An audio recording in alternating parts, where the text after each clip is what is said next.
Haleluya, kita melanjutkan pengajaran ya.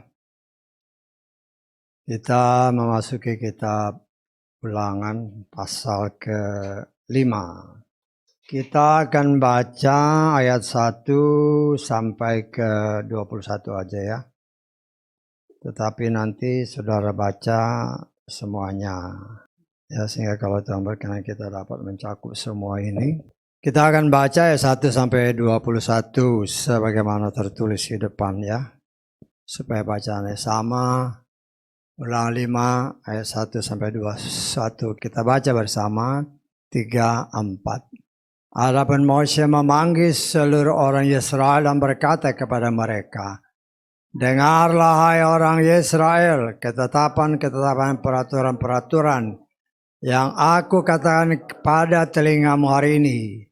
Maka kamu harus mempelajarinya dan menjaganya serta melakukannya. Yahweh Elohimmu telah mengesahkan perjanjian dengan kita di Horeb.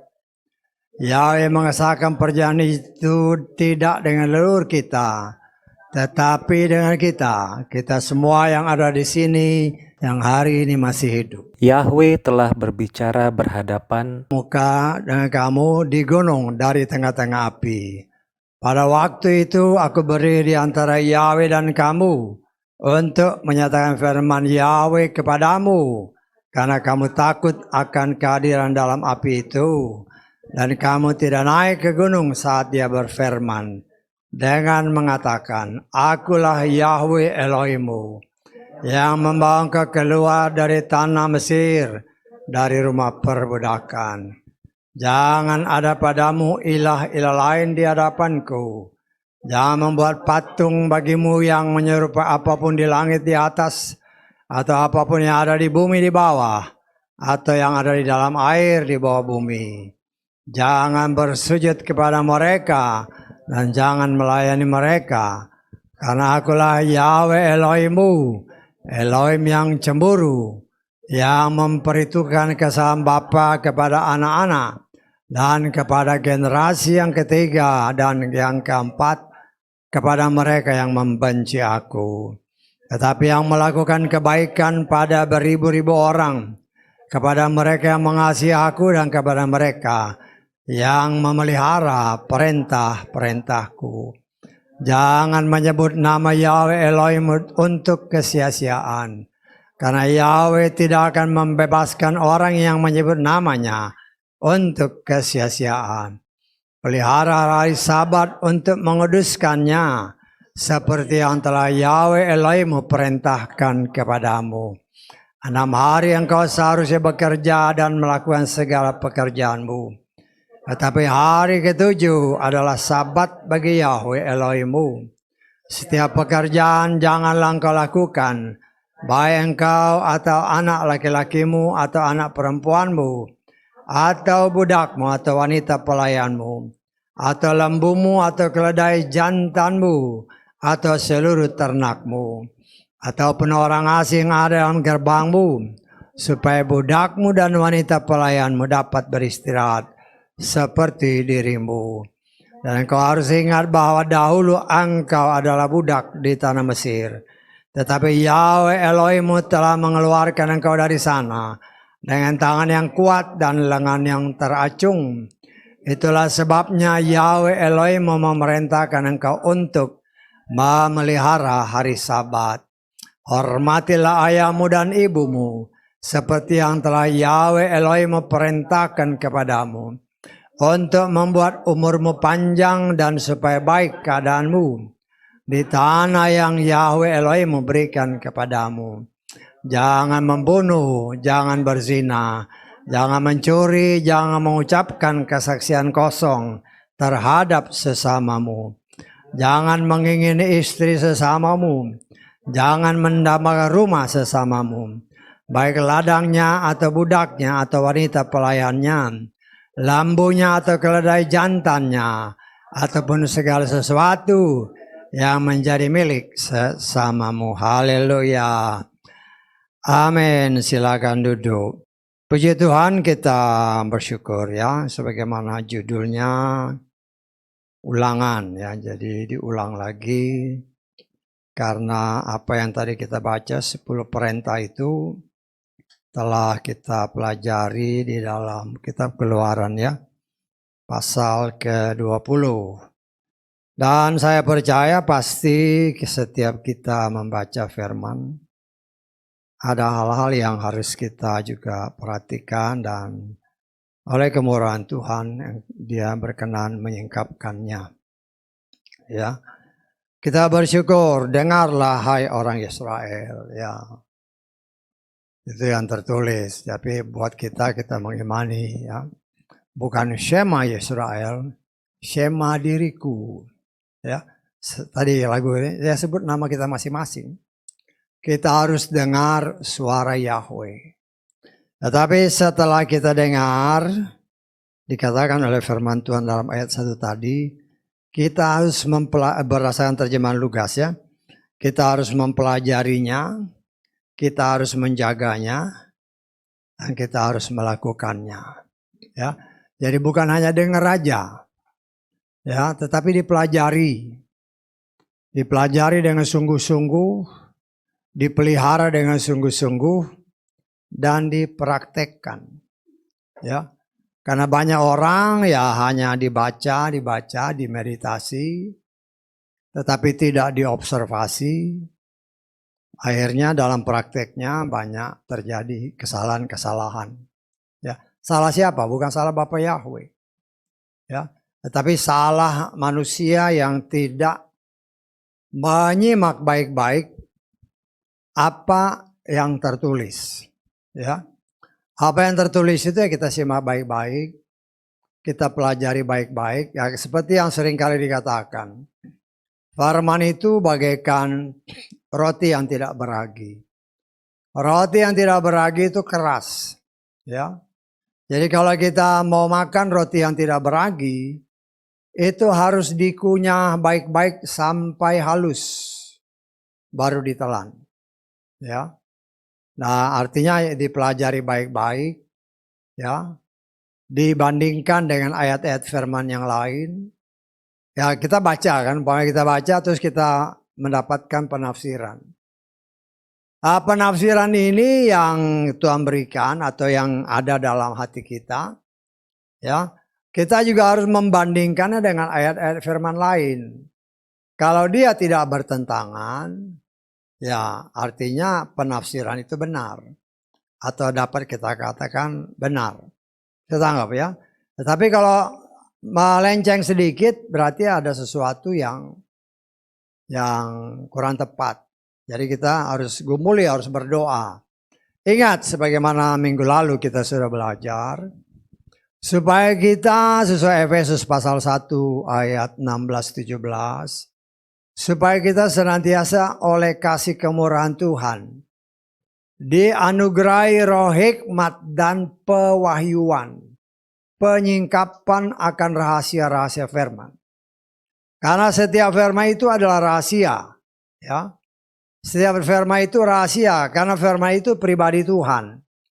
Tuhan tidak akan menyingkapkan pribadinya kalau itu bukan anak-anaknya. Kalau itu bukan pribadi yang bisa dipercaya. Karena itu kita sebagai anak-anak Tuhan, kita harus mengerti dengan benar firman itu. Kenapa? Karena firman itulah yang dapat menyelamatkan kita. Saya tanggap ya. Firman itu yang dapat menyelamatkan kita. Karena itu kita harus belajar benar-benar. Ini benar gak sesuai dengan apa yang Tuhan perintahkan. Karena itu jelas dikatakan berdasarkan terjemahan Lukas di ayat 1 ini. Apa yang kita dengar, kita pelajari. Ya, kita jaga, baru kita praktekkan. Jangan dengar langsung praktek, nggak bisa begitu. Dan itu yang banyak dilakukan oleh banyak orang. Kenyataan kan? Kenyataan, oh ini ada pengurapan baru. Dengar langsung praktek, salah prakteknya. Ya kan beberapa waktu yang lalu kan. Ini darah yang kudus. Darah Yesus itu dia sudah pergi minum darah setan. Kenapa? Karena tidak hati-hati. Karena itu hati-hati apalagi pada zaman akhir ini Hamasya palsu ya bermunculan.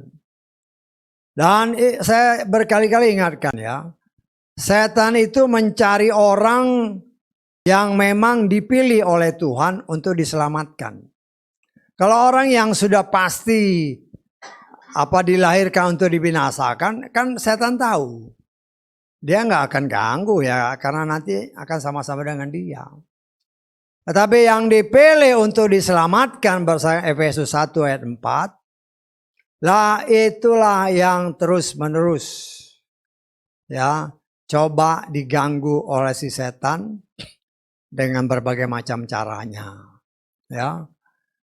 Kita melihat itulah cara Tuhan. Karena itu kita butuh firman Tuhan untuk sungguh-sungguh kita pelajari ya. Sehingga firman Tuhan ini kan ya pelajari benar-benar. Saudara harus belajar. Bukan hanya dengar, belajar. Dipelajari, diteliti, kemudian praktekkan. Karena itulah yang dapat menyelamatkan. Karena ketika kita mempraktekkan firman, ada tertulis, Yeshua itu penyempurna iman. Siapa Yeshua? Yeshua adalah firman. Firman itulah yang menyempurnakan iman kita. Kalau kita mempelajari dan mengerti dengan benar, serta mempraktekannya dengan benar. Ya, karena itu ya saya sebagai pelayan Tuhan hanya bisa menghimbau supaya kita sama-sama maju. Ya, saya mau maju, saudara juga harus maju. Tidak ada yang ketinggalan. Ya, puji Bapa Yahweh. Ya, kalau saya lengkap ke ayat ke-6 dikatakan, saya baca terjemah coba. Kita lihat ayat ke-6 ya. Akulah Yahweh Elohimmu yang membawa engkau keluar dari tanah Mesir, dari rumah perbudakan.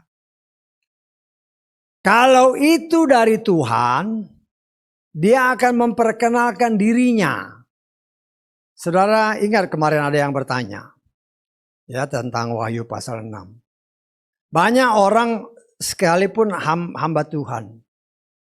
Karena saya beberapa tahun, mungkin 10 tahun yang lalu lebih kali. Ketika saya mewartakan Wahyu pasal 6, hamba Tuhan banyak yang kaget. Karena mereka menafsirkan itu Yeshua. Nah, saya pernah membaca sebuah buku yang ditulis oleh ketua sinode salah satu gereja yang termasuk besar. Dia menyatakan di Wahyu 6 itu pakai kuda putih. Itu Yeshua, itu ngawur ya. Salah itu.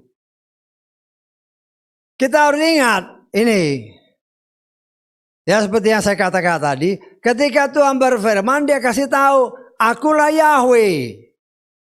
Kalau di dalam Wahyu pasal 6, waktu dia pakai, lihat ya, pakai kuda putih, penunggangnya ada, tapi namanya nggak ada. Kemudian apa? Kuda merah. Wah, kudanya berbeda, alatnya berbeda. Kuda merah juga nggak ada nama. Kuda hitam juga nggak ada nama.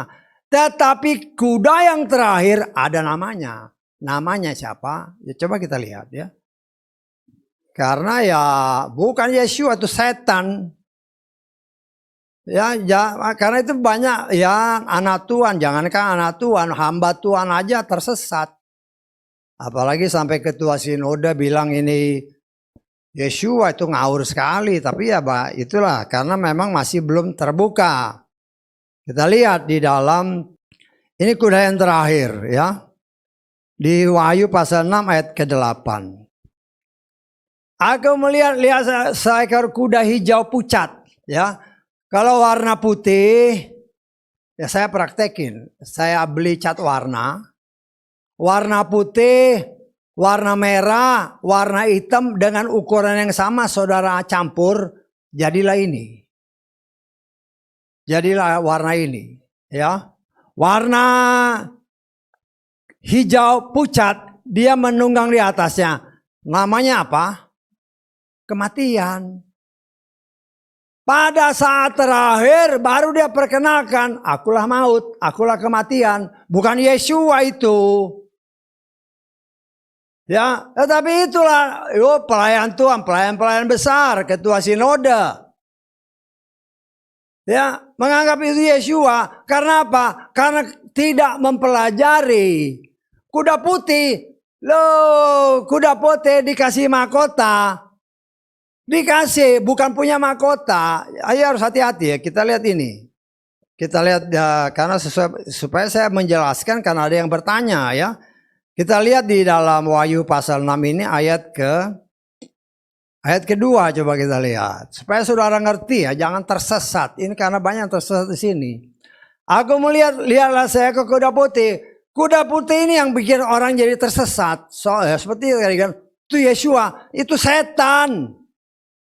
Setan, dia nggak perkenalkan namanya. Nanti kuda terakhir baru dia kasih tahu, akulah kematian. Yeshua tidak membawa kematian, dia membawa kehidupan. Seekor kuda putih, dia menunggang di atasnya, memegang sebuah busur. Bukan anak panah, busurnya doang, hanya untuk nakut-nakutin. Saya tanggap. Kemudian dikatakan, kepada diberi sebuah mahkota. Dia nggak punya mahkota, dia nggak punya kuasa, tapi diberi mahkota. Diberi kuasa sama setan untuk menipu banyak orang. Inilah zaman gereja pertama khususnya. Ya, apa yang terjadi pada zaman gereja pertama sampai gereja ke-6 semua numpuk kepada gereja ke-7, zaman saudara dan saya. Jangan sampai tertipu ya. Ini udah pernah diberitakan. Ya, cuman kemarin karena jiwa baru, waduh. Ya saya harus jelaskan karena dia ibadah di sini. Jangan ketipu. Ya kita harus sangat berhati-hati dengan apa yang makanya dipelajari, dibaca, dipelajari. Karena hanya melihat kuda putih, langsung Yeshua. Dia nggak punya kuasa, penunggangnya, tapi dikasih mahkota, dikasih kuasa. Saya tangkap, jangan ketipu. Ini dia niru dia niru Yeshua. Kita lihat Wahyu 19. Wahyu 19 ayat ke-11 lah. Aku melihat sorga terbuka, namanya sorga ya pasti Yeshua. Dan lihatlah ini. Seekor kuda putih, ya, dia duduk di atasnya, namanya ada, setia dan benar. Dia menghakimi dan berperan dalam kebenaran. Matanya seperti nyala api dan di atas kepalanya ada banyak mahkota. Yang tadi itu nggak punya mahkota, tapi dikasih mahkota. Bisa ditangkap? Kalau Yeshua karena dia raja, karena dia Tuhan, dia punya banyak mahkota. Dia punya, kalau yang tadi nggak punya mahkota, nggak punya kuasa, tapi diberi kuasa. Saya tanggap. Jangan sampai ketipu ya. Karena ini pernah diberitakan, cuma waktu itu yang bertanya itu ya belum ada di sini. Ya, jadi saya harus jelaskan supaya jangan sampai ketipu. Jangan melihat putihnya doang. Kuda putih, ini Yeshua nggak bisa. Dan itu yang banyak menyesatkan mereka yang namanya pelayan Tuhan. Tidak baca dengan udah baca, tidak dipelajari. Kok Yesus, kalau itu Yeshua, kok dikasih mahkota? Dia punya banyak mahkota. Jadi jangan sampai tersesat dengan pengajaran-pengajaran yang ada di luar sana. Bisa tanggap ya, saya harus beritahu ini. Kalau Tuhan, seperti ayat yang kita baca, akulah Yahweh. Ya, yang dikatakan ayat ke-6 tadi, yang membawa kamu keluar dari negeri Mesir, dari rumah perbudakan. Berdasarkan terjemahan Lukas. Jadi namanya jelas. Tuhan kasih tahu, akulah Yahweh. Yang membebaskan kamu dari tanah perbudakan. Ini untuk bangsa Israel. Ya, kemudian ayat ke-7 dikatakan, jangan ada padamu ilah lain di hadapanku. Ya. Nah, ini yang harus kita sangat berhati-hati. Ya, karena di terjemahan ini kan ya terjemahan karena keterbatasan bahasa kita. Cuman kita coba mengurangi. Ya. Karena kalau di atas tadi kan akulah Yahweh Elohimmu. Tetapi di ayat ke-7 nya ilah Nah, kita lihat terjemahan bahasa Inggrisnya coba.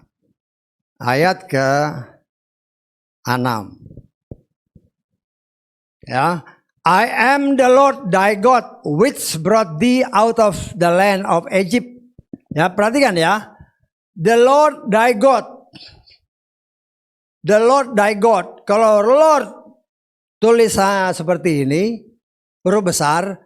Kalau saudara lihat di kamusnya King James, itu Yod-Heh-Waw-Heh, Yahweh, YHWH. Saya tanggap. Ya, kalau saudara punya King James, dilihat di kamusnya, the Lord thy God, God ya. Nah, kita lihat di sini ayat ke-7. Thou shall have none other gods, sama-sama God. Bisa tanggap?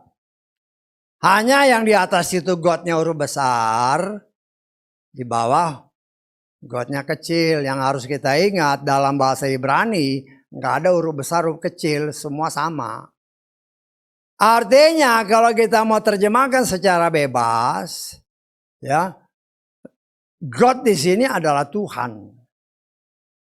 Hanya di ayat ke-6 itu adalah Yahweh Tuhanmu, Yahweh Elohimmu. Jangan ada padamu Tuhan-Tuhan yang lain.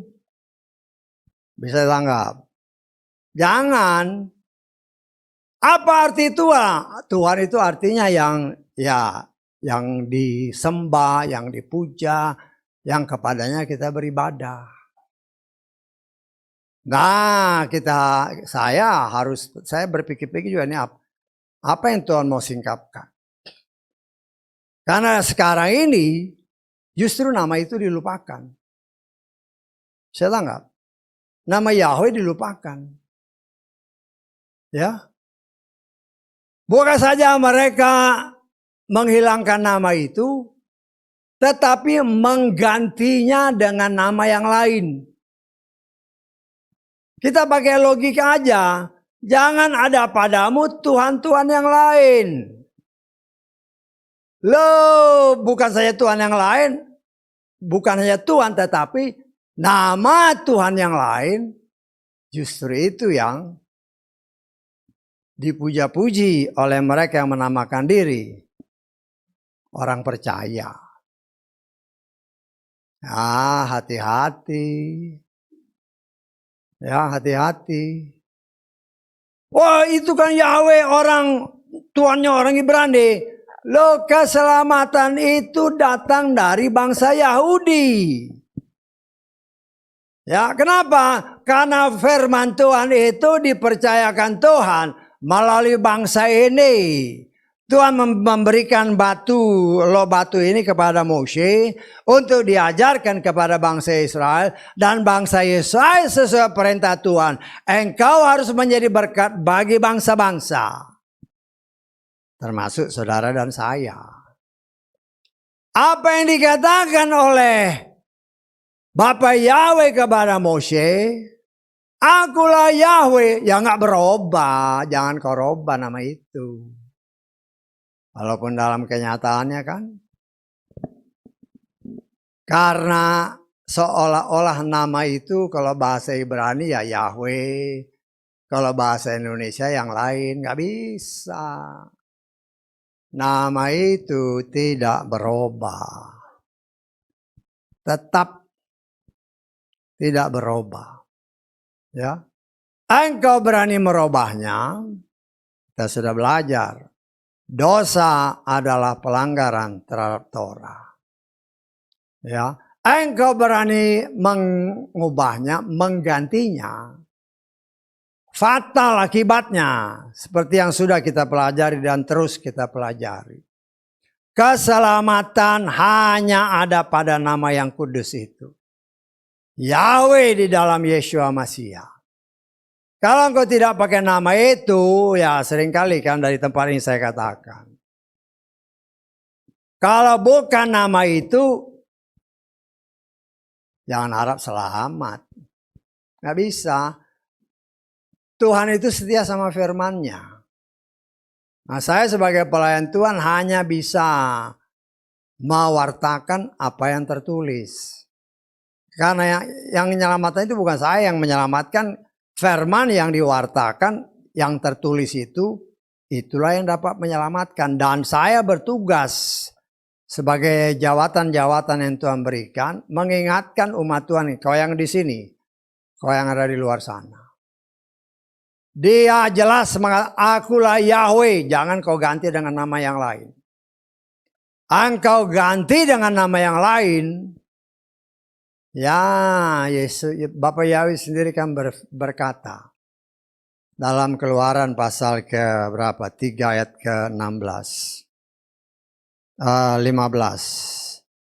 Keluaran 3 ayat 15. Elohim berfirman lagi kepada Mose, katakan demikian kepada Bani Israel. Yahweh, Elohim leluhurmu, Elohim Abraham, Elohim Yitzhak, Elohim Yakub telah mengutus aku kepadamu. Itulah namaku untuk selamanya. Dan itulah pengingat bagiku turun-temurun. Loh, Tuhan yang ngomong, ini namaku, jangan diganti-ganti. Ya. Walaupun dalam kenyataannya kan ya karena setan dengan liciknya mengganti nama yang kudus. Kenapa? Karena setan tahu bahwa nama inilah yang menyelamatkan. Nah, saya sebagai pelayan Tuhan hanya mengingatkan ya, jangan ada nama Tuhan orang lain. Keluaran 23 ayat 13 kita lihat. Keluaran 23 ayat 13. Dan dalam segala hal yang telah kufirmankan kepadamu, haruslah kamu waspada. Ingat ya, jangan kamu menyebut nama Tuhan-Tuhan lain. Hal itu janganlah terdengar dari mulutmu. Ini adalah larangannya. Berani kau menyebut nama Tuhan yang lain dalam pandangan Tuhan. Kan dia bilang tadi, dia adalah Elohim yang cemburuan. Ya, engkau menyebut nama Tuhan yang lain, sesembahan lain, maka dalam pandangan Tuhan engkau berdosa. Ya, nah, kita harus sangat berhati-hati. Ya, jangan sampai salah. Karena seperti awal tadi kan, banyak orang yang tersesat di situ ya. Kenapa? Karena lihatnya kuda putihnya. Karena lihat kuda putih, lah itulah pada zaman gereja pertama, rasul-rasul palsu kelihatan dari situ. Oh, kelihatannya pengajaran baik.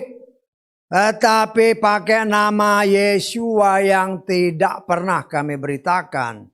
Kata rasul yang asli. Segala sesuatu yang busuk, walaupun coba ditutupi, akan pada saatnya tercium bau busuknya. Ya, Tuhan tidak akan membiarkan bau busuk itu mengotori umatnya. Dan dia punya cara untuk membongkar kebusukan-kebusukan si setan melalui agen-agennya. Karena setan juga menyamar sebagai malaikat terang. Malaikat itu utusan. Ya, banyak kan pelayan-pelayan Tuhan. Ya, memberitakan katanya firman. Firman Tuhan. Tuhannya bukan Tuhannya orang Israel. Kita yang di sini, khususnya kau yang di luar sana. Engkau beribadah kalau bukan kepada Tuhannya orang Israel. Sia-sia ibadahmu. Engkau punya HP, cari di Google lah. Siapa nama Tuhannya orang Israel? Di situ terlihat. Kan gampang. Tuhannya orang Israel, di situ akan terlihat YHWH. Oh, YHWH nggak bisa dibaca. Oh, macam-macam kan.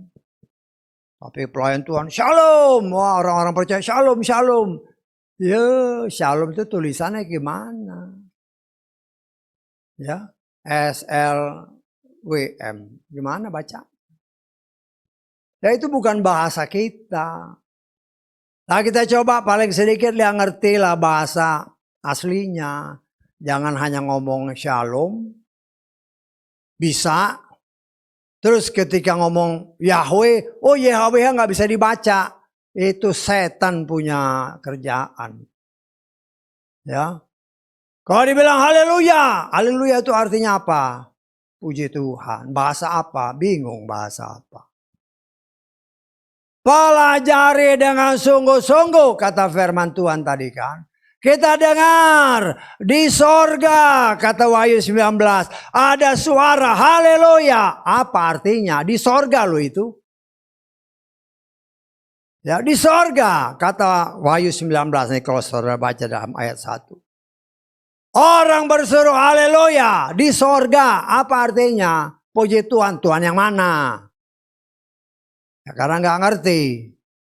Tapi oleh kasih kemurahan Tuhan pada akhir zaman dibuka. Haleluya, pujilah Yahweh. Kalau di sorga yang dipuji Yahweh, berarti yang punya sorga adalah Yahweh. Lo pelajari dengan sungguh-sungguh, mengerti dengan sungguh-sungguh, dan praktekkan dengan sungguh-sungguh. Jangan sampai kita tersesat. Ya. Nah, kalau saudara baca ayat-ayat selanjutnya kan juga sebelum-sebelumnya. Ketika Tuhan berbicara menyampaikan firman-Nya kepada bangsa pilihan, hanya suara yang terdengar. Ya. Tetapi manusia coba menggambarkan, oh, akhirnya jadilah patung seperti ini, seperti ini, seperti ini. Pada jelas dikatakan jangan engkau membuat patung seperti apa yang ada di langit, di bumi, di bawah bumi. Dan jangan engkau sembah dia. Tuhan kita adalah roh. Dan dia ya mau kita menyembah dia dalam roh dan kebenaran. Jangan sampai kita salah, ya. Walaupun kenyataannya banyak orang namanya orang pilihan, namanya orang percaya, tetapi ya ketipu juga. Ya, ketipu, banyak kan ketipu. Seperti yang saya katakan tadi kan. Saudara bisa bayangkan kalau ketua sinodenya aja bilang ini Yeshua. Ya, dan menurut mereka nama yang tidak pernah diberitakan oleh para rasul itu yang dia pakai. Loh, kalau ketuanya aja kayak begitu, bagaimana bawahnya? Saudara bisa bayangkan. Ya. Itulah yang saya katakan, inilah roh Nikolaus. Agar gereja, agar jemaat tunduk kepada apa yang dikatakan pemimpinnya. Bukan kepada apa yang dikatakan Tuhan. Roh Nikolaus. Ya. Dan itulah ya seperti yang sudah kita pelajari dan terus kita belajarkan. Roh Nikolaus, roh Biliam, roh Isabel. 3 roh yang menguasai gereja. Nikolaus berasakan arti namanya. Nikao. Ya. Nikao itu artinya menaklukkan. Laos itu adalah orang atau gereja. Menaklukkan gereja. Kenapa? Kenapa pengajaran itu muncul kan? Ketika zaman gereja mula-mula. Semua anak-anak Tuhan ikut apa yang dikatakan para rasul-rasul asli. Yang membuat baik ahli Torah maupun orang Saduki, ahli-ahli kitab, cemburu. Pemimpin-pemimpin agama cemburu. Yang karena umat Tuhan langsung datang kepada Tuhan. Timbullah pengajaran Nikolaus. Supaya orang-orang ini ngomong sama saya, nanti saya yang ngomong sama Tuhan. Nah, itu yang terjadi kan beberapa, bahkan sampai sekarang ada gereja yang memakai sistem seperti itu. Ya, masuk ke ruangan dalam gereja, ada 2 bilik. Yang satu si pendosa, wah, yang satu si imamnya. Oh cela, ngaku dosa sama si imam ini. Ya, kan gak kelihatan. Si imamnya mungkin main HP di dalam. Loh, kita sih pakai logika aja. Ya. Lah ini ngoceh terus, ngaku dosa. Kok ngaku dosa sama orang? Ngaku dosa itu sama Tuhan, tetapi dalam prakteknya menyembah Yahweh. Ngaku dosa, tulis di kertas. Loh kan sama itu. Bisa tangkap nggak? Sama dengan apa yang ada gereja, saya nggak perlu sebut namanya lah. Di mana 2 bilik khusus, si pendosa sama si imam. Si pendosa ngaku dosa sama imam, nanti imamnya langsung berdoa kepada Tuhan. Itulah salah satu pengajaran Nikolaus. Diteru sama mereka yang menyembah Yahweh. Engkau ngaku dosa, tulis semua. Habis ditulis, nanti kita bakar. Lah, kelihatannya kan bagus. Padahal itu bagian dari pengajaran Nikolaus. Ya, Tuhan bilang 1 Yohanes 1 ayat 9, apabila engkau mengaku dosa, dia hapus. Nggak perlu lagi orang, ya. Orang yang ngaku-ngaku seperti itu belum tentu si imam itu benar. Bisa tangkap maksud saya? Sedang kita mengaku sama imam yang nggak benar, ya gimana? Loh, hal seperti itu harus dibuka pada akhir zaman ini. Supaya kita mengerti bahwa ya jangan sampai kita, ya sekarang juga banyak orang yang sadar atau tidak sadar mengagung-agungkan gembalanya. Apa yang dikatakan gembala itu diikuti, walaupun gembala yang udah melenceng dari firman, ya diikutin. Seperti kerbau ditusuk hidungnya. Ngikut kemana gembala pergi. Hati-hati. Ya. Memang ada tertulis. Ikut pemimpin yang imannya bisa dicontoh.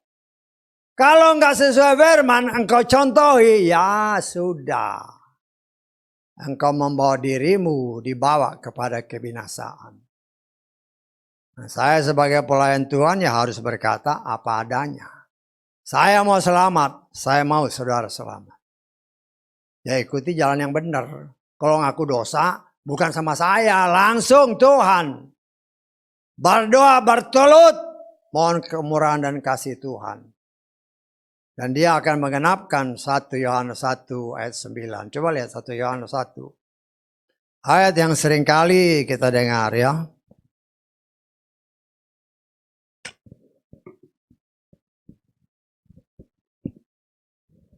Jika kita mengaku dosa-dosa kita, dia adalah setia dan adil sehingga dia akan mengampunkan kepada kita dosa-dosa itu dan membersihkan kita dari segala ketidakadilan. Mengakunya bukan sama imam, mengakui sama imam besar, Yeshua Masih. Jangan ini dipelintir ya. Seperti yang tadi saya itu dia pelintir dari sini. Mengaku dosa ya sama orang. Orang yang namanya imam belum tentu lebih baik dari orang yang mengaku dosa.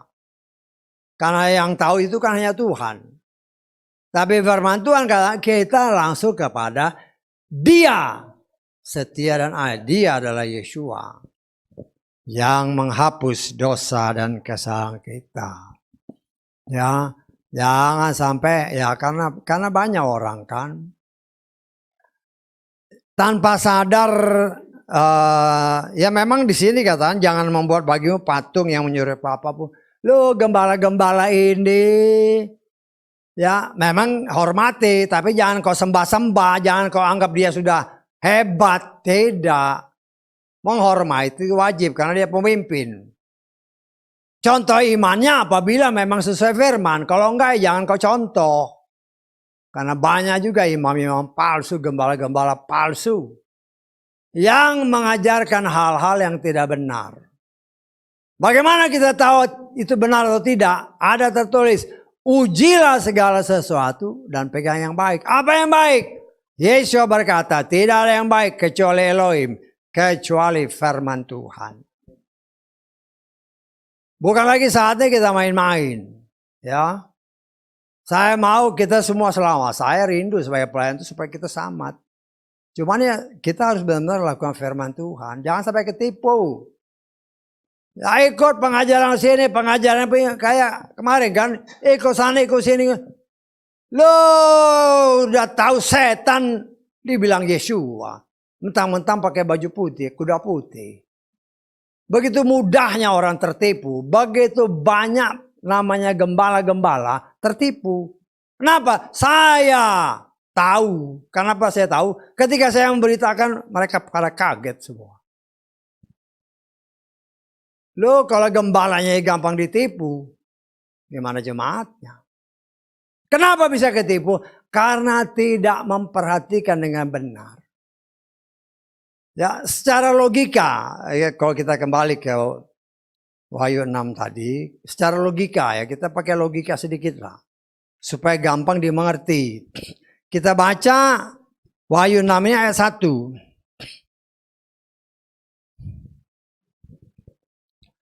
Aku melihat anak domba. Anak domba siapa? Yeshua. Ya, dia itu buka meterai. Ini kitab suci.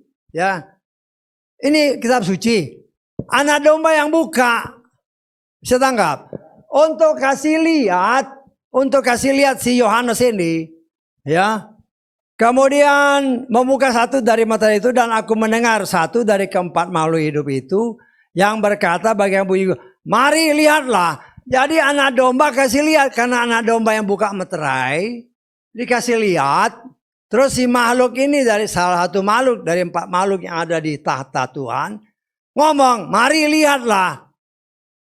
Loh, Yesua yang kasih lihat, ini yang akan terjadi.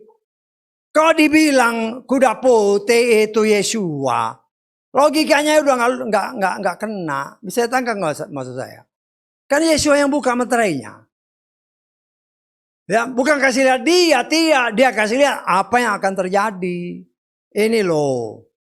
Loh, ternyata sudah sekian ribu tahun sampai sekarang. Mereka menamakan diri pelayan Tuhan masih ketipu. Kenapa? Karena kuda putih. Tidak melihat, tidak perhatikan dengan sungguh-sungguh. Ya hati-hati. Lah nabi-nabi palsu itu kan ya kan jelas minggu lalu sudah diwartakan. Setan juga menyamar sebagai malaikat terang. Malaikat itu utusan. Baik utusan setan tetapi juga utusan Tuhan. Setan itu niru-niru. Ya malaikat terang kelihatan malaikat terang pada penipu. Dan banyak anak Tuhan yang tertipu. Dan kau yang ada di luar sana, kau gembala-gembala. Kau dengar ini jangan kau tertipu dengan karena tidak memeditasi firman dengan benar. Ingat ya, kuda putih, kuda merah, kuda hitam. Kuda campur 3 warna ini, baru di kuda terakhir dia memperkenalkan diri, akulah kematian. Kuda pertama sampai ketiga dia tidak perkenalkan diri, tetapi Yahweh, akulah Yahweh. Bisa ditangkap? Ulangan 6 tadi, akulah Yahweh Elohimmu, aku yang membebaskan kamu dari tanah perbudakan di Mesir. Jangan ada nama Tuhan yang lain. Aku Tuhanmu, Yahweh Tuhanmu. Kenyataannya itulah salah satu pekerjaan setan yang saya tafsirkan sangat berhasil. Ketika dia memakai si Pontius Pilatus 2000 tahun yang lalu kurang lebih. Ketika Yesua disalib, dibikinlah 3 bahasa. Karena 3 bahasa inilah, dengan turunan-turunannya, akhirnya nama yang seharusnya pertama YHWH, itu justru Boleh dikatakan hilang dalam ingatan banyak orang yang menamakan diri orang percaya. Buktinya tanya sama orang Kristen. Tanya sama orang Kristen apa tulisan yang ada di kayu salib. Mereka cuma bilang satu nama. Inri. Dari situlah turunannya muncullah nama yang tenar di seluruh pelosok muka bumi. Saya berani katakan, berdasarkan Kisah Rasul pasal 4 ayat 12. Kalau kau tidak pakai nama yang dari sorga, nama yang diberikan Bapa Yahweh melalui Gabriel kepada Maria dan Yusuf, Yeshua. Beri dia nama Yeshua. Ya. Karena dialah yang akan menyelamatkan umatnya. Ya. Kita perhatikan baik-baik ya. Saya bilang perhatikan baik-baik kata-katanya. Karena banyak rahasia di situ yang banyak orang juga kadang-kadang tidak menyadarinya. Ya. Kita lihat Matius pasal 1.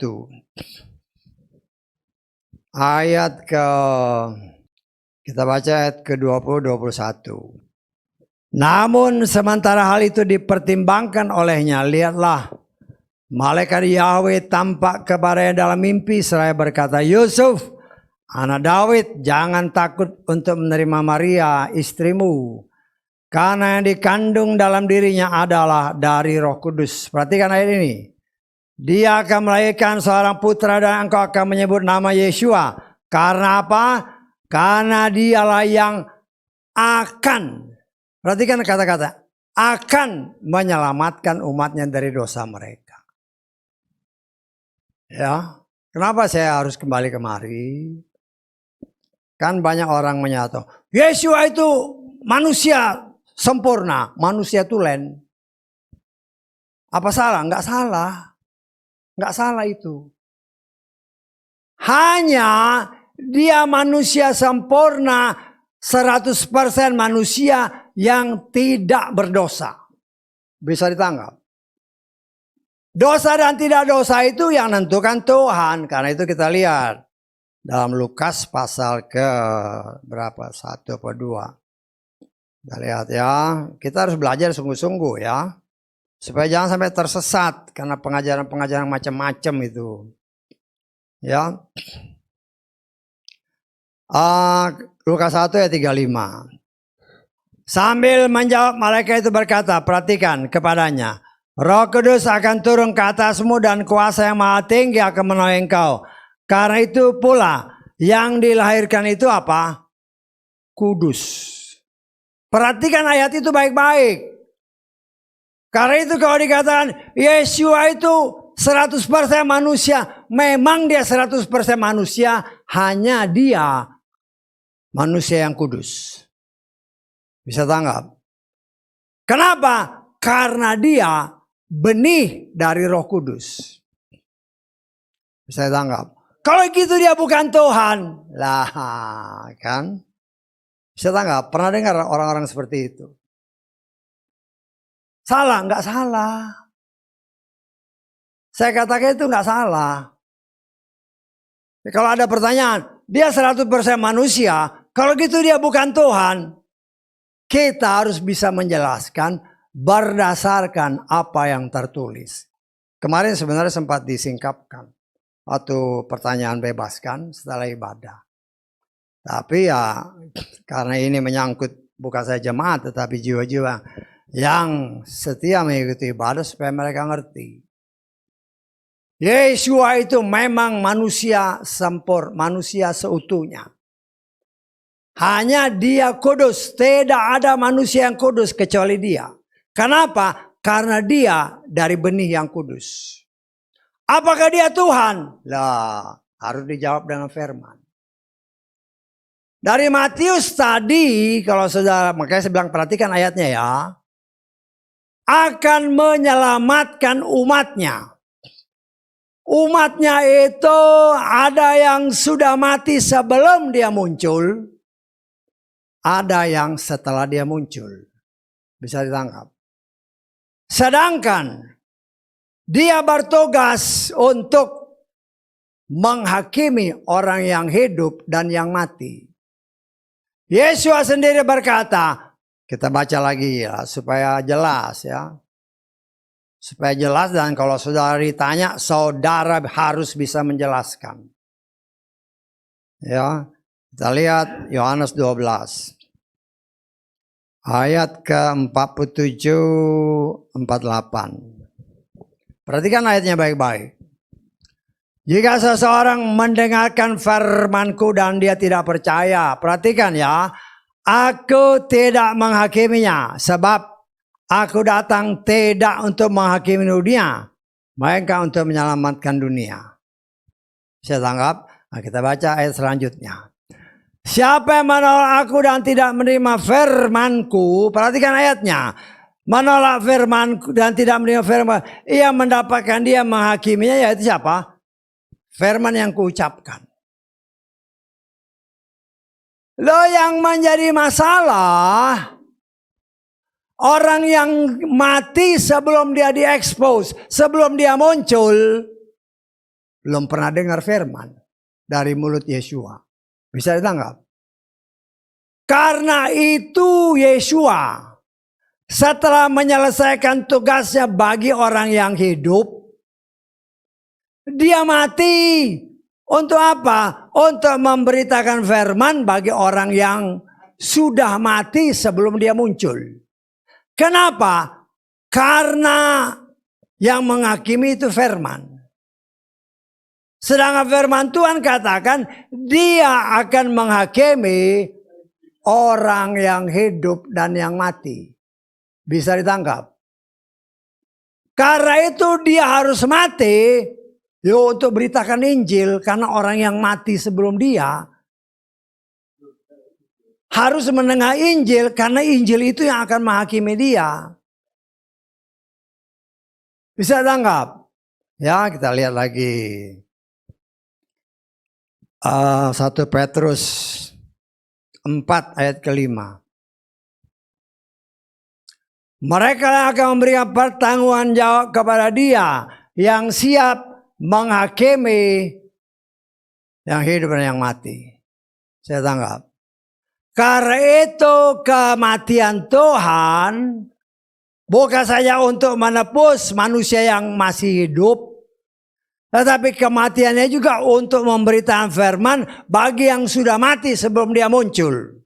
Kenapa? Karena orang yang mati sebelum dia muncul harus mendengar firman. Karena firman itulah yang akan menghakimi orang yang hidup dan yang mati. Bisa ditangkap? Setelah tugasnya selesai, perhatikan, dia tadinya manusia sempurna, tapi dia manusia yang kudus, tidak bercacat. Ya, tetapi belum ada deklarasi dia Tuhan. Deklarasi ini harus dari Tuhan melalui rasulnya. Saya tanggap. Setelah dia menyelesaikan tugasnya, keluarlah Kisah Rasul pasal kedua, ayat ke-36. Oleh sebab itu, biarlah seluruh keluarga Israel mengetahui dengan pasti bahwa Elohim telah menjadikan dia. Ini deklarasi dari Tuhan, dari Bapa Yahweh, melalui Rasul yang dikasihi. Baik selaku Tuhan maupun Hamasya, dialah Yesua yang telah kamu salibkan. Bisa ditangkap enggak? Deklarasi itu harus dari sorga, melalui Rasulnya.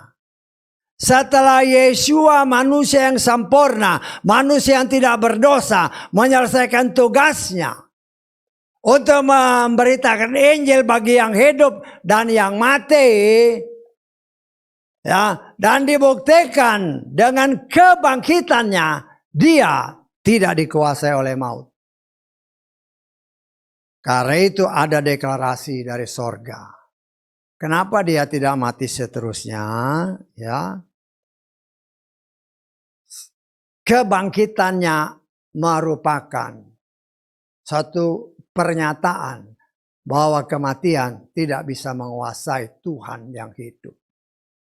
Sehingga ada deklarasi dari sorga melalui para rasul. Dia ya dijadikan apa? Dijadikan Tuhan dan juru selamat. Dan dia itu sendiri adalah Tuhan. Kita baca Roma pasal ke-1 ayat ke-3 dan ke-4.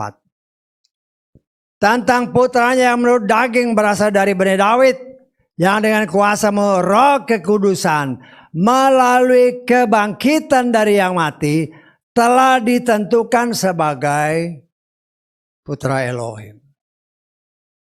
Bisa tangkap nggak? Jangan bingung ya. Kalau dia tidak bangkit, berarti dia manusia biasa. Tetapi karena maut, karena itu dikatakan, hai maut, di mana kuasamu?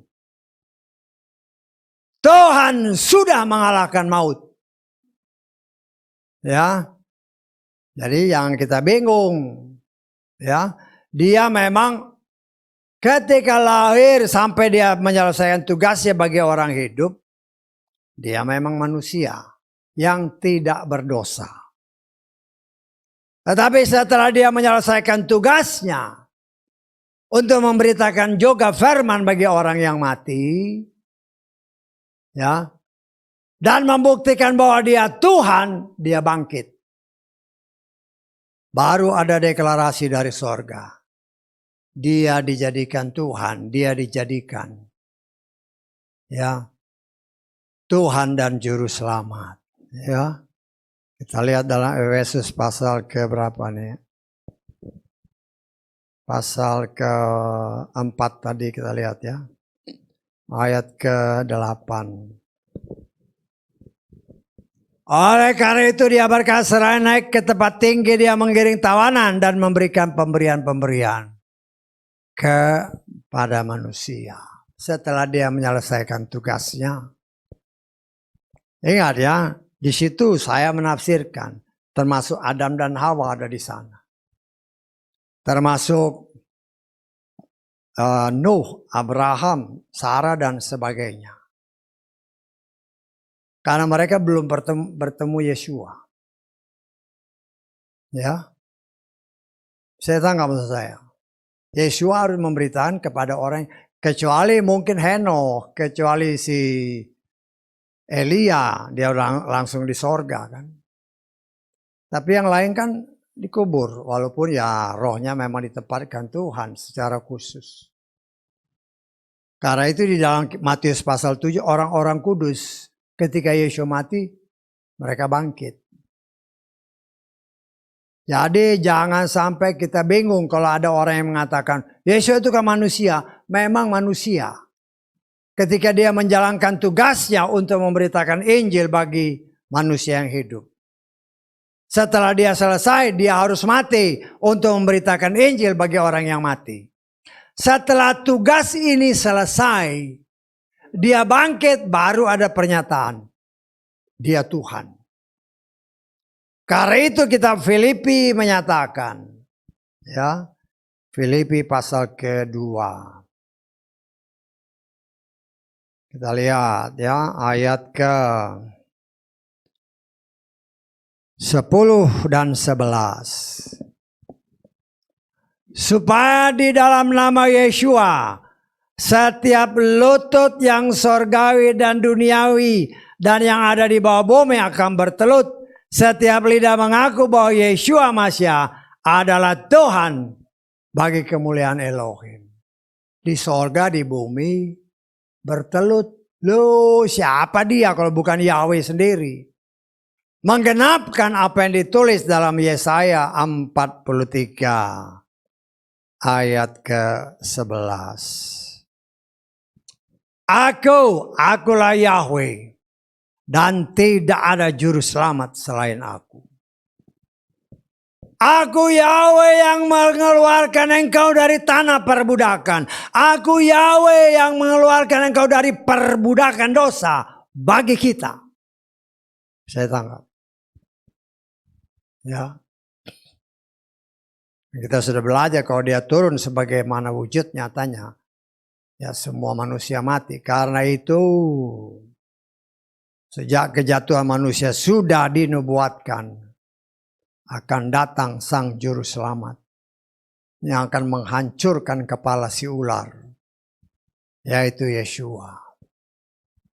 Ya, juru selamat hanya satu, yaitu Yahweh. Ya, tetapi dia perkenalkan dirinya, ya, firman yang hidup dengan nama Yeshua, Yahweh Shua, Yahweh yang menyelamatkan. Nah, kita mengucap syukur oleh kemurahan Tuhan, ya, sampai kita terus belajar, jangan sampai kita salah. Ya, yang kita sembah itu harus yang benar. Ya, kalau dikatakan jangan menyebut nama Yahweh sembarangan, kita tidak menyebutnya sembarang kecuali kita berdoa, kita memuji Dia, kita menyembah Dia. Sebagaimana tertulis, ya, ketika kita memuliakan, mengagung-agungkan Dia, hanya Dia. Karena nama lain, nama ilah-ilah lain adalah berhala. Ya, jangan kita memanggil nama ilah-ilah lain, kata 1 Tawarikh pasal ke-16 ayat ke-20 yang ke-26. Sebab semua ilah bangsa-bangsa adalah berhala, tetapi Yahweh lah yang telah menjadikan langit. Kalau kita memanggil nama Tuhan yang lain itu berhala. Walaupun banyak orang yang mengaku diri percaya, mau manggil nama Tuhan yang lain, ditipu sama pengajaran Nikolaus ini. Sama aja, nggak apa-apa, itu kan bahasa Ibrani. Ini bahasa kita, lah setan. Karena itu saya katakan tadi, pekerjaan setan yang paling berhasil adalah menipu umat Tuhan. Dengan tanpa sadar nama Tuhan yang diganti. Dan itu terjadi sampai saat ini. Tetapi saya percaya kita sebagai umat pilihan Tuhan sedang dimurnikan. Sehingga kita hanya mengakui satu nama, yaitu Yahweh. Di dalam Yeshua sebagai Tuhan dan Juru Selamat. Jangan tertipu karena banyak penunggang kuda putih. Pengajaran-pengajaran kelihatannya benar. Tapi penunggang yang gak ada nama itu setan. Jangan main caplok aja. Pengajaran-pengajaran yang tidak benar. Ya, pelihara hari Sabat. Pelihara, kita mengucap syukur kita bisa melaksanakan ibadah Sabat. Ya, Sabat artinya hari perhentian untuk Yahweh. Ya, kita mengucap syukur. Paling sedikit kita belajar untuk mempraktekkannya dalam hidup kita. Dikatakan oleh firman Tuhan, hormatilah ayahmu dan ibumu. Ya, ya walaupun kadang-kadang ya dulu mungkin masih kecil-kecil kita nggak hormati. Ya mungkin karena firman Tuhan kan belum tertanam sungguh-sungguh. Ya, bagi anak-anak Tuhan yang mulai mendengar, belajar menghormati. Mau umur panjang, ini kan janjinya nih kan. Di dalam apa namanya, kita baca ayat ke-16 coba. Rahasia umur panjang, kan banyak di media-media kan. Rahasia umur panjang, loh ini yang paling utama. Hormatilah ayahmu dan ibumu seperti yang telah Yahweh Elohim perintahkan kepadamu. Untuk apa? Membuat umurmu panjang. Supaya baik keadaanmu di tanah yang Yahweh Elohim berikan kepadamu. Mau umur panjang, inilah resep Tuhan. Saya tanggap. Ya. Tapi jangan mungkin orang tua kita udah meninggal datang ke kuburan. Bahaya. Bukan saya bilang nggak boleh, boleh aja beres-beresin rumah. Ya tapi dulu datang ke kuburan. Pak ini cucu-cucu datang, ya nggak bisa gitu lagi. Bisa ditangkap? Dulu memang kita lakukan itu kok. Itu dibawa sama orang tua kan, ngomong orang tua sama yang di dalam itu, nggak tahu siapa. Ya, Pak ini cucu-cucu datang. Ya, lo itu dulu. Yang dulu itu jadi sampah. Kita sudah mengerti bahwa orang tua kita sudah ada bersama dengan Bapak Yahweh. Kalau mau bersihin kuburan ya boleh aja. Tapi jangan ngomong, Pak aku bersihin kuburan ya sama aja. Jangan ketipu dan jangan menipu diri sendiri. Engkau bisa menipu orang lain tetapi Tuhan yang ada di dalam kita nggak bisa kita tipu. Ya, jangan membunuh. Oh saya nggak pernah bunuh.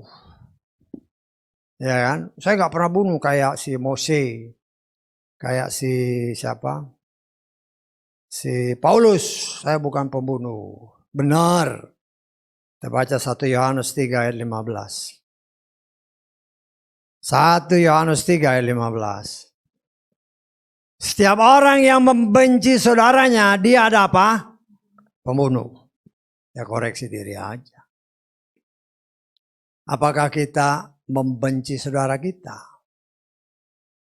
Ya. Ya kalau masih benci jangan. Ya, jangan. Kita harus ya kadang-kadang gengsi kan. Tapi ya kita harus bisa merendahkan diri. Jangan membenci siapapun. Nah, saya mau katakan kepada saudara satu hal yang berhubungan dengan kebencian.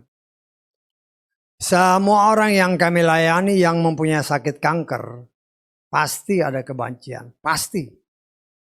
Walaupun pada awalnya nggak ngaku. Pada awalnya nggak ngaku. Tetapi begitu dilayani,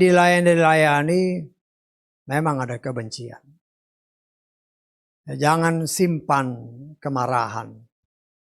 Ya, yang akibatnya bisa membuat engkau sendiri menderita. Ya, jadi umpamanya saudara punya keluarga atau mungkin saudara sendiri punya kanker, bukan kantong kering ya, kanker penyakit. Ya, pasti ada kebencian yang tanpa sadar ada dalam hati. Kalau ada keluarga yang seperti itu ya ngomong aja. Supaya dia bisa mengampuni orang yang dia benci. Ya karena saya pernah cerita dulu ada seorang ibu datang kan. Ya, saya benci suami saya karena dia digebukin terus sama suaminya. Ya, ibu harus bisa ngampuni. Gak bisa Pak, sampai mati pun percuma saya nggak bakal bisa ngampuni. Ya, saya jelas-jelas aja. Kalau ibu nggak bisa ngampuni, percuma saya doain, nggak ada gunanya. Karena ada tertulis kan, engkau tidak bisa mengampuni orang lain, engkau pun tidak akan diampuni oleh Bapa. Hal ini kadang-kadang kita harus tegas. Ya kalau nggak bisa ya pulang aja dulu, ya berdoa supaya kau bisa mengampuni. Ya baru habis itu kita berdoa lagi. Ya, kita sebagai pelayan Tuhan, ya harus berkata jujur sesuai firman. Kan jelas kan, Yesus berbilang kan doanya, ampuni kami seperti kami juga mengampuni orang lain. Loh kalau kita nggak ngampuni orang lain, loh Tuhan setia kepada firman-Nya, jangan harap kau diampuni. Karena itu belajar, ya, kita belajar, kita mesti dalam proses penyempurnaan yang Tuhan kerjakan. Jangan berzina. Aku gak pernah berzina. Nah, Tuhan bilang kau sudah mikir yang gak benar. Itu sudah berzina kata Matius. Kalau nanti sudah baca ya, pasal 5 di ayat 27-28. Jangan mencuri. Aku gak pencuri kok. Ya dulu. Kadang-kadang kan kita kerja. Ya gak tahu saudara yang masih kerja di perusahaan. Ya. Kerja, memang gak nyuri. Kadang-kadang, aduh nih, ada yang harus saya fotokopi nih untuk gereja nih. Wah, gereja. nggak apa-apa lah saya kopi di sini. Ya. Kalau dilakukan tanpa izin dari atasan, kira-kira nyuri nggak? Kita belak-belakan aja. Kira-kira nyuri nggak? Paling sedikit kalau perlu ya ngomong sama atasan kan. Boleh nggak aku kopi satu nih? Kita harus terus-menerus belajar untuk mengoreksi diri. Supaya kita pun terus-menerus disempurnakan oleh Tuhan. Jangan bersaksi dusta. Pernah bohong nggak? Pasti semua orang pernah berbohong. Firman Tuhan berkata, aku benci pembunuh dan pembohong. Kita lihat ya. Mazmur pasal ke berapa itu? Pasal ke-5. Ayat ke-6. Orang yang congkak tidak bertanya di depan matamu, engkau membenci semua orang yang melakukan kejahatan. Coba ayat 7-nya. Engkau akan membinasakan orang-orang yang berkata dusta. Yahweh membenci penumpah darah dan penipu. Nah, kita mungkin pernah nipu paling sedikit waktu masih kecil. Ya. Dulu. Ya, karena di belakang rumah kan ada kali kan. Ya, suka berenang di kali. Dimarahin orang tua. Ya, orang tua kalau ditanya, kamu mandi di kali? Enggak. Ya. Terus belajar dari teman. Habis mandi di kali, supaya matanya jangan merah, lihat matahari supaya bening. Tapi yang kenyataannya ya, kita pernah menipu. Yang menjadi masalah, itu kan sudah puluhan tahun yang lalu kan. Pernahkah engkau minta Tuhan ampuni dosa saya? Yang dulu-dulu itu. Waktu masih kecil ngelawan orang tua. Itu kita mungkin lupa. Tapi Tuhan nggak lupa karena itu tercatat. Saya tanggap. Kalau itu tidak kita akui kata 1 Yohanes 1 ayat 9. Ya masih tertulis. Belum dihapus. Kadang-kadang saya berdoa, Tuhan apa yang tidak saya ingat lagi, tolong ampuni. Ya berdoa seperti itu. Saudara juga harus berdoa seperti itu. Karena kita kadang lupa. Ya. Waktu dilayani juga kan minta ampun.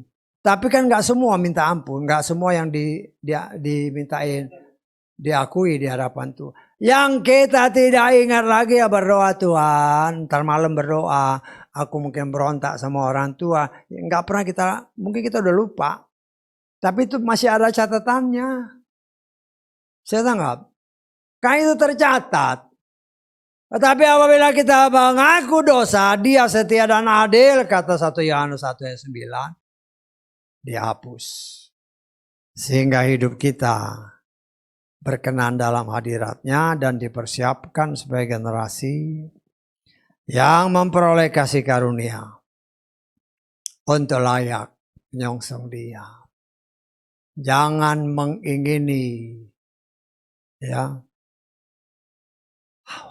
siapa? Hawa. Karena timbul keinginan. Kalau timbul keinginan aja sih ya langsung koreksi diri minta ampun ya nggak jadi masalah. Tapi kalau timbul keinginan kemudian dibuahi kata Yakobus. Yakobus berapa itu?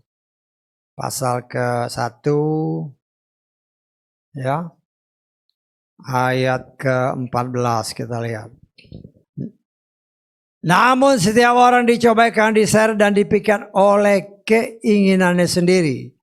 Selanjutnya yang telah mengandung itu melahirkan dosa dan dosa yang digenapkan itu melahirkan kematian. Keinginan si Hawa kalau dia tidak lanjutkan ya nggak bakal berdosa dia. Tapi ternyata keinginan itu dibuahi, akibatnya berdosa. Dan kita menjadi penerus dari semua itu. Tapi dari situ kita belajar. Ketika timbul keinginan terjadi peperangan dalam hati kan. Roh Kudus mengingatkan itu dosa. Ya tinggal keputusan kan kita. Mau ikut suara Roh Kudus, suara setan, atau suara hati. Keputusan ada di tangan kita masing-masing. Karena itu saudaraku yang dikasih oleh Bapa Yahweh. Semua ini Tuhan nyampaikan langsung melalui suara yang mereka tidak lihat bentuknya. Tapi mereka dengar suara di tengah api, di tengah guntur. Oh, sungguh sangat luar biasa. Bangsa Israel waktu dengar mereka gemetar. Tapi hanya waktu itu aja. Dalam perjalanan berikutnya, lupa. Ya kita pernah belajar kan. Kenapa lupa? Karena tidak membaca firman Tuhan, tidak memeditasi firman Tuhan setiap hari. Kenapa?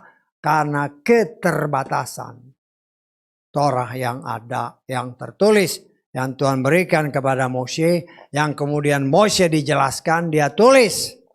Hanya segelintir orang yang dengar atau yang membaca. Tapi saudara dan saya, terlebih pada zaman ini, ada kitab suci di tanganmu, di rumahmu. Jangan kau taruh kitab suci di kamarmu sampai berdebu. Sehingga artinya tidak pernah kau baca. Baca. Karena di situ ada harta karun yang terpendam. Yang kalau kita gali. Dan ketika kita mendapatkannya, kita akan memperoleh sukacita yang besar. Karena itu saudaraku yang dikasih oleh Bapa Yahweh, ini ulangan. Ini sudah dipelajari sejak kitab Keluaran. Tetapi ulang terus, pelajari terus, supaya kita semakin mengerti akan maksud Tuhan dengan semua Tuhan perintah ketetapannya. Bukan saja mengerti, tetapi juga mempraktekannya. Karena itu akan menjamin keselamatan kita. Haleluya. Amin.